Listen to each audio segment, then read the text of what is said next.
To stay relevant in the marketplace, organizations have to divide the work into three categories: work that will be done by technology, work that will be done by humans, and the third category is work that will be done by humans with technology. My name is Abhijit Bhaduri, and this is exactly what I do for my clients.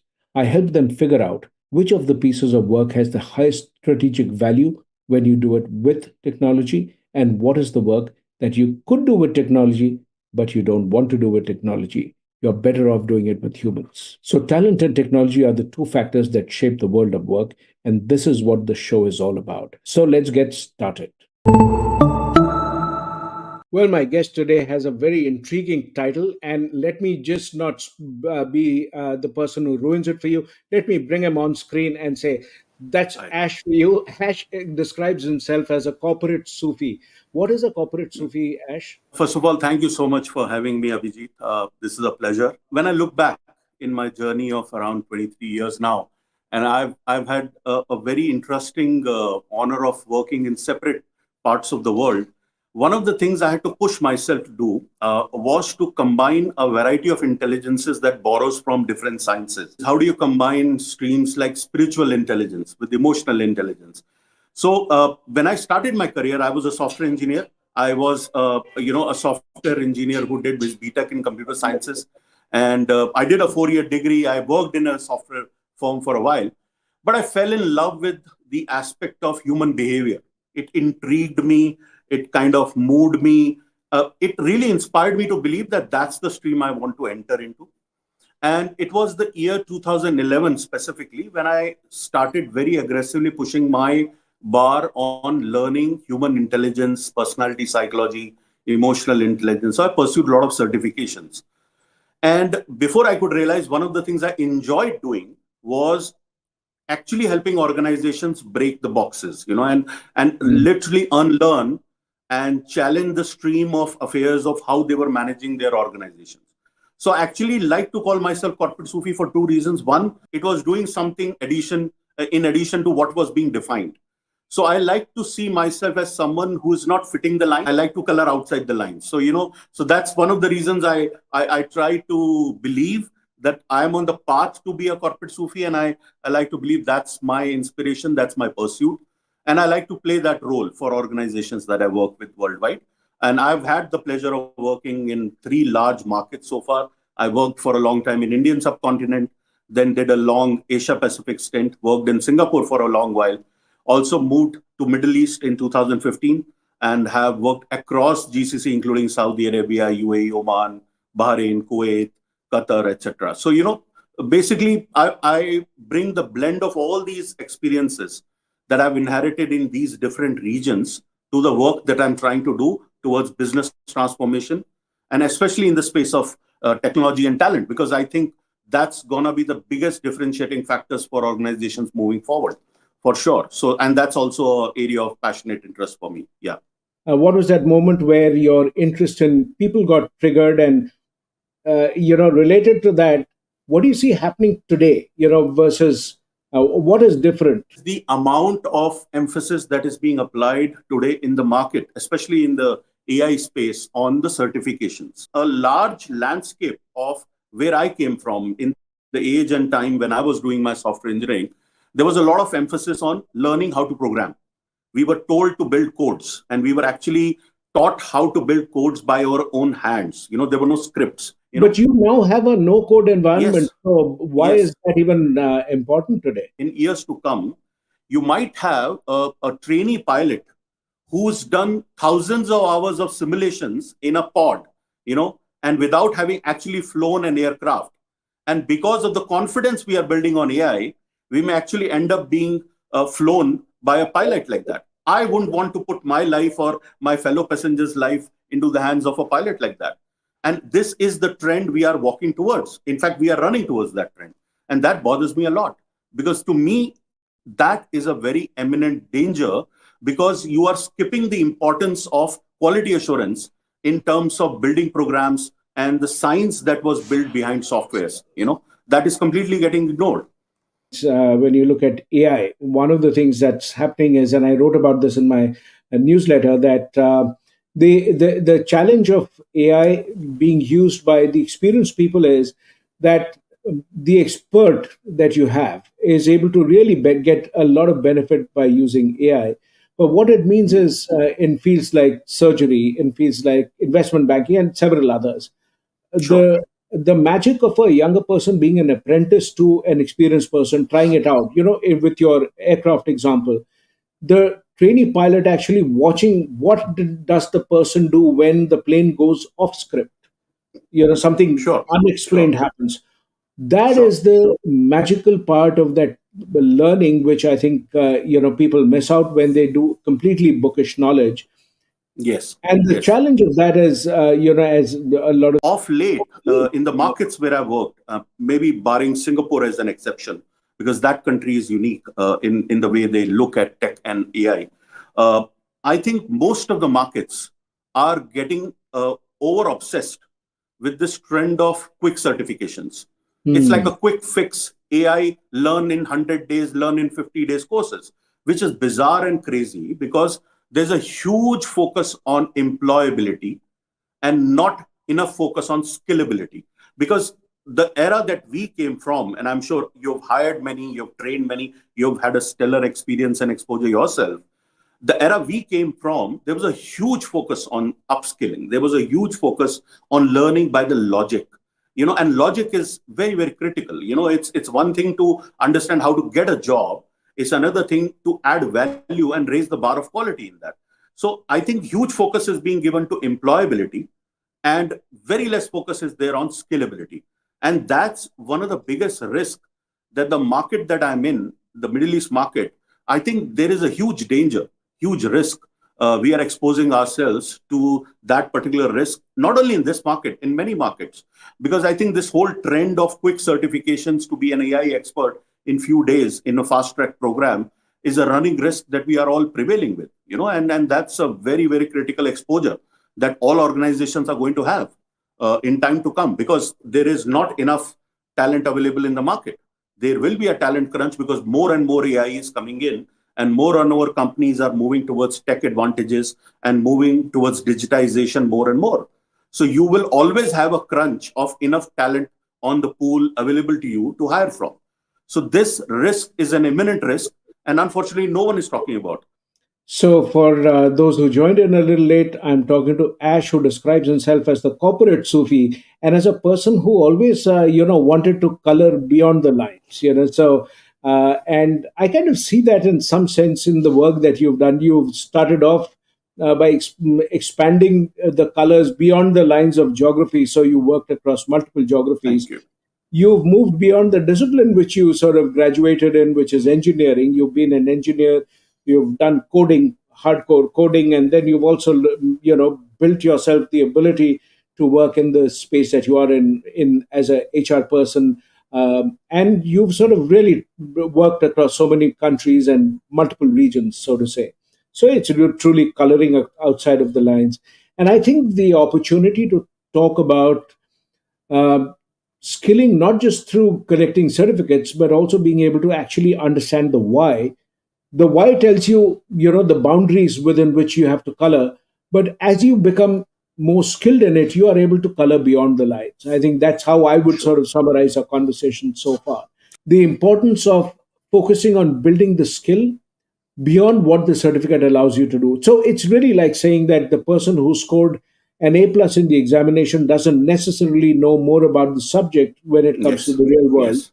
as compared to, Yes. let's say, somebody who may have got lesser grades but has actually spent time trying out many more things. And therefore, I think, do you therefore subscribe to this whole theory that when you're hiring talent, you should be looking at maybe the person's degree and the pedigree and the degree? Do you believe in that, or is that just a filter, or how do you think about this? My approach over the years has become about experiences and exposure rather than what I read from my school and college and certifications. And I've learned to believe that our experiences and the way we challenge our own self in terms of unlearning.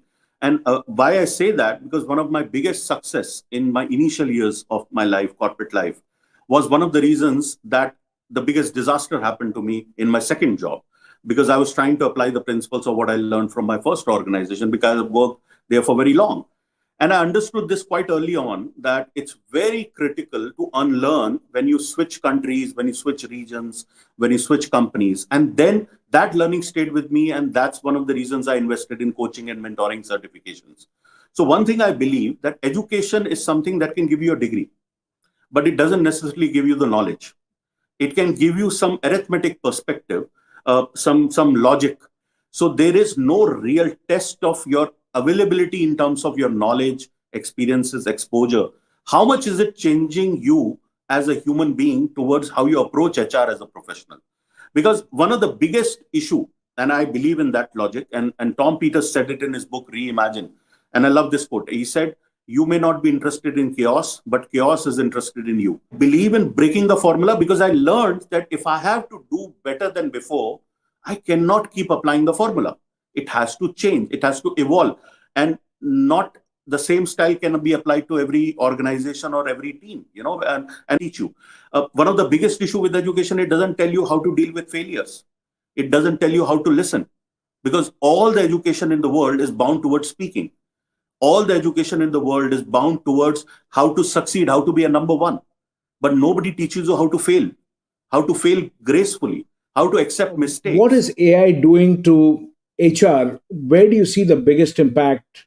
And are you experiencing some of that yourself?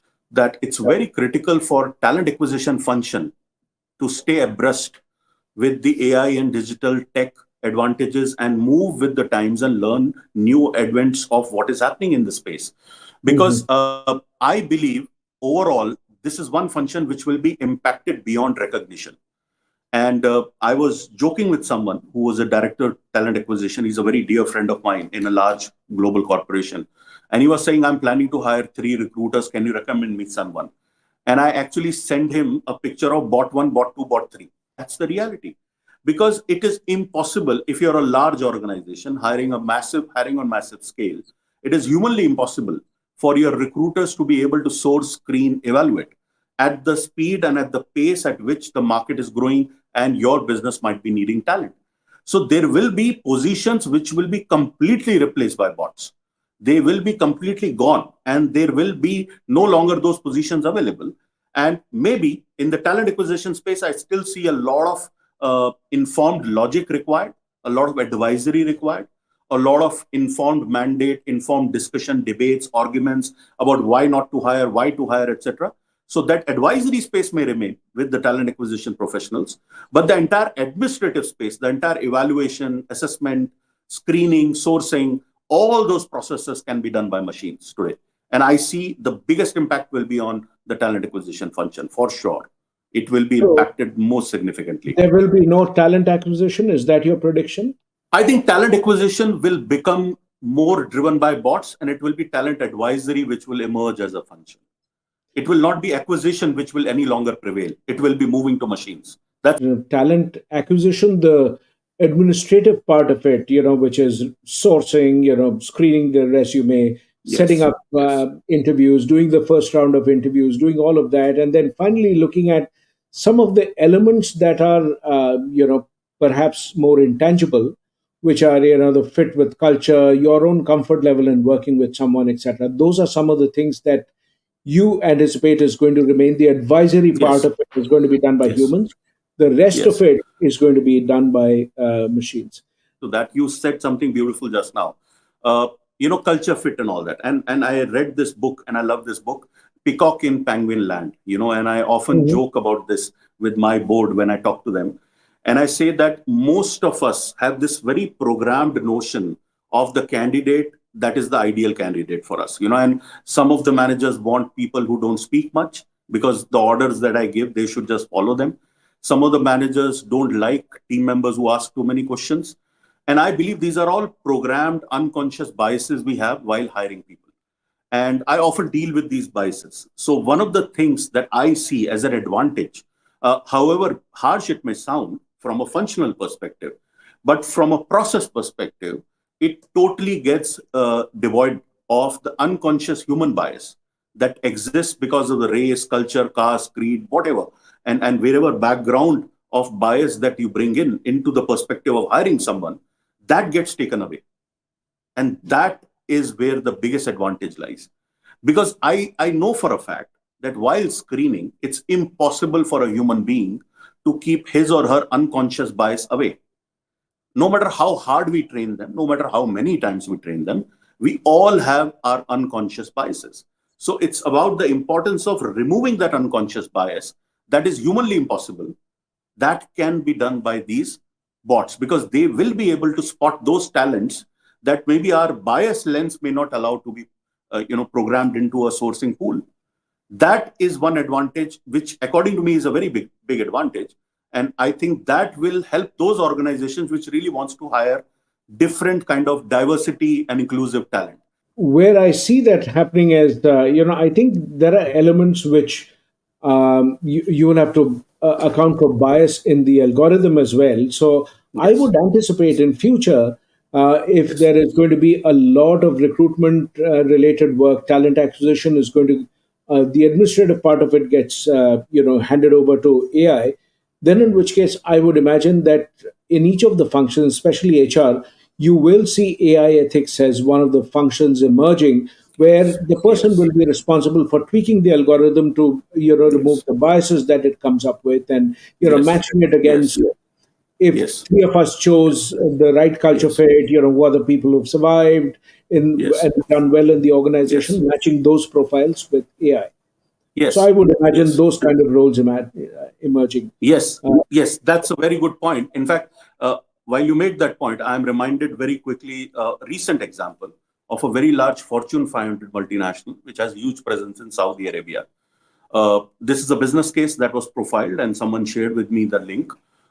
They, in their AI bot application, they had programmed for a specific search, and they did not allow the program to filter female candidates. hmm. Now, that logic was copied and pasted on all the master searches. So suddenly they realized in 3 to 6 months, they were only getting male candidates. And then someone in software quality assurance went deep within and checked the algorithm, checked the workflow, checked the program, and he realized, oh my God, we made this one change in the application sometime back, and this is the impact. So you are very, very right. So that will give rise to this kind of talent who will keep an eye on making sure even the machine learning of the program that we are using is unbiased. And there is, of course, the well documented case of a company where they Yes. realized the bias came from the fact that when they look at the hobbies, and if somebody said that I play cricket or I play, Yeah. soccer, Yeah. then in which case the algorithm automatically assumes that the person is male and therefore they get selected.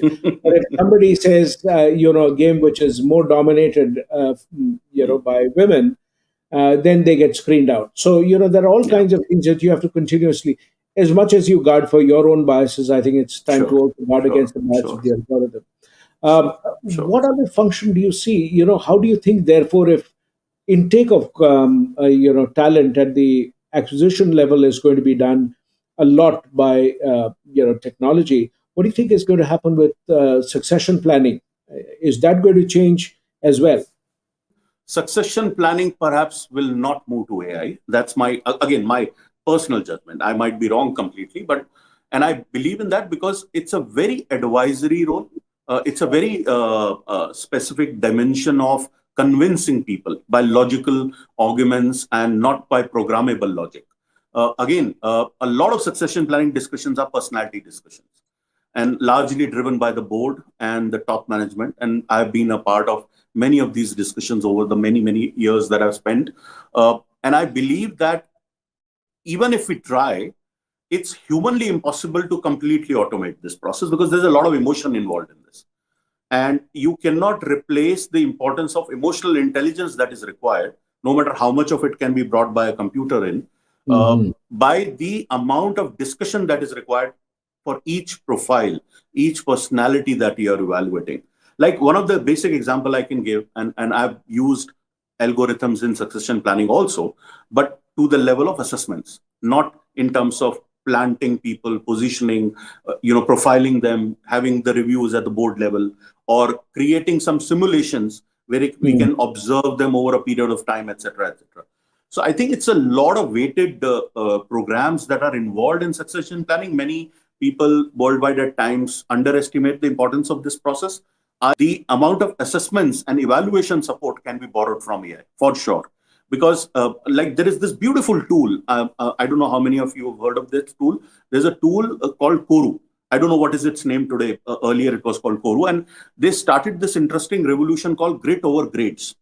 And one of the logic for them was that they wanted to bring the dimension of character into hiring, wherein they actually measure something called as grit, which is nothing but determination, perseverance, stuff that we take for granted. And in interviews, we ask those questions, but they measure this.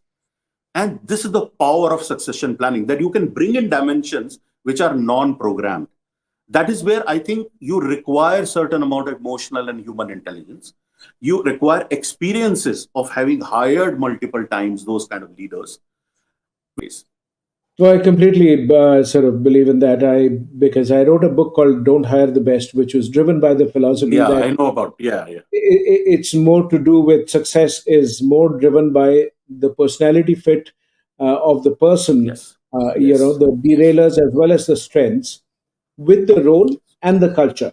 Sometimes you fit the yes, role, you can do that job really well, yes, yes, but you yes, can't yes. survive in that culture, or the other way around. You are incompetent, but you thrive in that culture because your personality matches beautifully with that. Both are reasons Sure, for success and failure. So sure. that's terrific. Three big talent or tech trends that you observe in the region, in the Middle East region, that you see. There's a huge demand of new products. A huge amount of virgin products are now available in the market, which actually have never been tested anywhere else.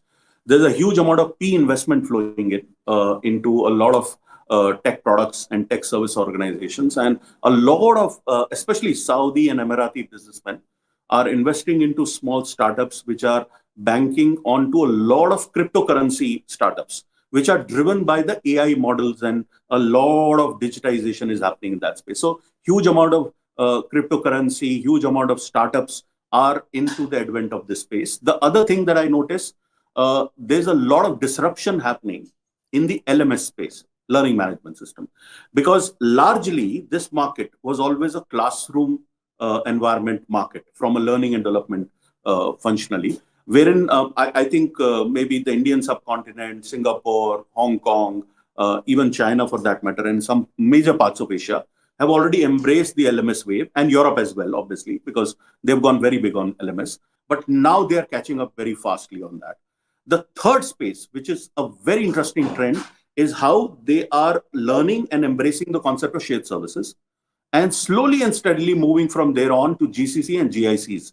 And in fact, I am on to the advent of doing something similar in my current assignment, wherein I'm advising my company to basically move in that direction. So yes, these are the three major trends which are completely driven by the tech and talent space. Well, thank you so much, Ash. It was terrific talking to you. So you talked about some of the things that I really enjoyed learning from you. Is one, I really like the way that you sort of talked about the talent crunch in the region arising out of this big shift and investment in AI. But what caught my attention is that recruitment technology is going to get completely disrupted. Bulk of the administrative part is going Absolutely. to be done by machines, and the advisory role is going to remain with humans. So it will need a different set of skills to be able to influence, to be able to argue your case, and sometimes building those relationships and negotiating. That's going to be a big skill that talent acquisition teams must build for themselves. And of course, I think we started by talking about the difference between employability and skilling. That you need to Skilling. build Yeah. the skills, Yeah. and that's what matters rather than the Yeah. certification. Yeah. It's really like a person who's fighting in the field. You really don't care about how many stripes they have on their jacket, Yeah. but you really want Yeah. to know what they can do in the battlefield. So thank you Certainly. so much for sharing Pleasure. your time Thank you. with us, and hope Thank to you. have you Thank back you. again on our talent and tech Would show. love to. Would love to. Until then, goodbye.